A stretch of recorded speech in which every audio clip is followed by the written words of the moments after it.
Hi, to use SlideShowPro, you want to go to the Module Manager, which is located under Extensions menu. Once you get there, you want to click on SlideShowPro. And then when the module opens, what you are going to be concerned with is the information that's on the right. Now it's already set up for the image folder where the images are located. So what you are going to be concerned with are these three areas here.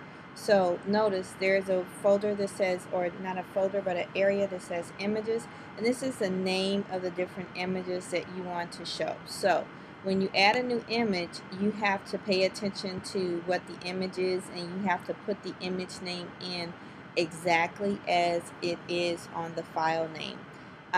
In the next box, and notice that I use this corner here to click and drag to resize the box so that you can see more or less of what's in there. Under image titles, the next area, this is where you actually type the name of the image that you want to use. And notice that, for example, this is the aloha.jpg. Then you can type in here the name of what you want the image title to be. It doesn't necessarily have to correspond to the image file.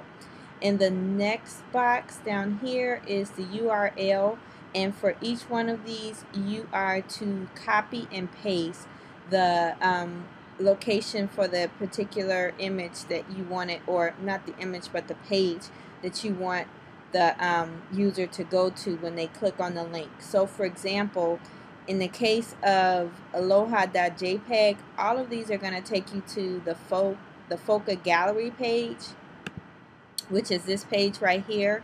This is the address where they're going to be going, and so you would simply copy and paste this. And I usually, if you're using a Mac, you use the Command C. If you're using a PC, you use Control and C. So I'm going to copy, then I'm going to switch back to the tab and go in the back end, and you can just open this. I'm going to scroll down so that I can see more of it.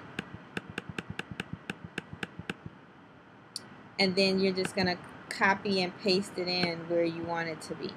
Okay, so you place your insertion point, then you hit Control V or Command V in the case of using a Mac, and you just paste it right in there.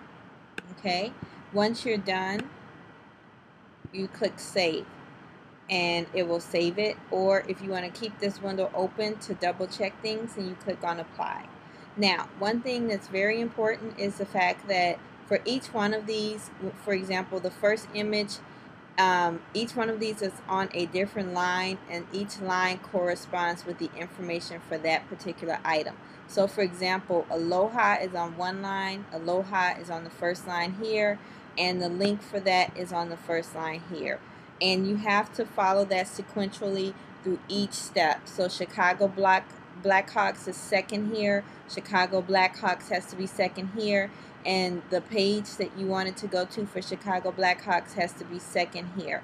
One thing, just a quick little tip, when you're going through the URLs, it can be a little confusing to figure out which one is where. I'm going to make this smaller so that I can get the box to enlarge this. It can be a little bit hard to see which is which, but each URL is going to begin with HTTP. So that's the first one, HTTP, that's the second one, and so on. And so that's how you can figure out which one is which. In the case of if you want to get rid of something, let's say for example you wanted to get rid of Chicago Blackhawks picture, you would get rid of it and delete it here. Then you would go down to where the image title is, and you would delete it here. And then you would go down to the second one here, and you would delete everything up to that next HTTP and delete it here, and then you would click on Save, okay, or Apply. I'm not gonna delete it, so I'm gonna close it. And when you close it, it doesn't record any of the changes that you made. So when I click back and go to SlideShowPro, you'll see the Chicago Blackhawks is still there.